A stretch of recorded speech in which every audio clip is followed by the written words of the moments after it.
Is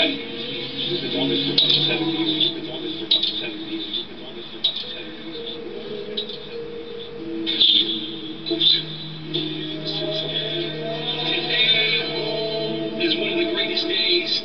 Today is closing day. Today is closing day. If you are a wholesaler out there, listen. I'm really excited. All of you tell me my voice. I'm excited. Sorry, turn this down a little bit. Yeah. Today is closing day.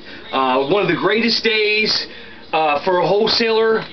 You know, closing days, whether you make $600 or you make $6,000, it's always a good thing. Just wanted to put another little tidbit on. This is actually the short sale we're doing. Sorry. This is the short sale we've been working on literally for 14 months. It has been a crazy roller coaster ride. It's with Wells Fargo.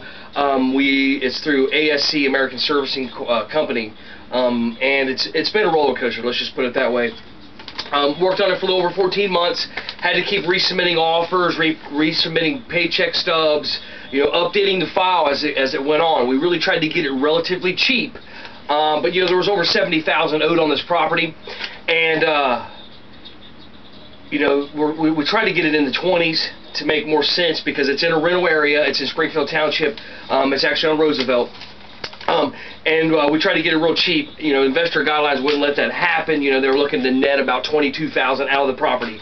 Went ahead and got my option recorded on the house and listed the house in my name.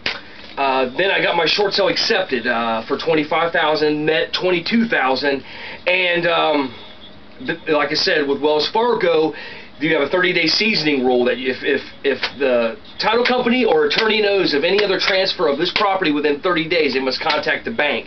It can actually mess up your short sale. So what I had to do is do a name change on the short sale, which my realtor did a really good job at that, and then we found an investor to buy it. Now I really want to, you know, emphasize, you know, a major point here, because this little mistake just cost me about $1,100. So just so you know, so I don't want this to happen to you wholesalers out there, because $1,100 is a lot of money, and especially when you kind of let an investor get the best of you. But what had happened is we got it in my investor's name. We're getting ready to close it out today, and the bank, you know, only wants to net their profit, so they're not willing to pay. There's back taxes on it, and they won't pay the proration of taxes, which is about $1,100. So what I did is I just did a consulting agreement with my investor that I would make, you know, X amount of dollars. But what come to find out is we agreed upon a price, you know, that she didn't really want to go above.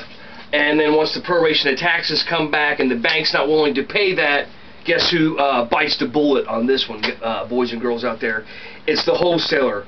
And where I really messed up is I should have just got, when I got an ironclad consulting agreement, it should have said regardless of whatever the purchase price is, this is what I make. Because $1,100, she's getting about $70,000 house for $28,000. So, you know, just watch yourself. You know, I'm a seasoned investor and I still get burned every once in a while, but I tell you what, when you get burned, you'll always remember that. I wanted to show you guys a little thing. It's actually, if you can see it right here, it's a order to withdraw from sale. And I just really wanted to put this on for you guys out there, is that if you're working on a short sale and the sheriff sale date's coming up, whatever the bank tells you, they will pull it from sale. Now, if you even got to up your offer or whatever you got to do to get it from the sale, just so you can restart the short sale, then do that. This is through Bank of America. So what actually is going to happen now is, you know, I'm going to be able to have more time because Bank of America and Wells Fargo stopped all their loans. So I just wanted to show you that you can stop short sales. It's the one on Glen Haven I've been talking about forever and ever. But today is closing day, and you wholesalers out there, don't let yourself get burned. Get your stuff in writing, get it ironclad, and regardless of whatever the investor buys it at, this is what you make. Okay, this is Mr. Wholesaler. I'm signing out. I want to thank you, and God bless.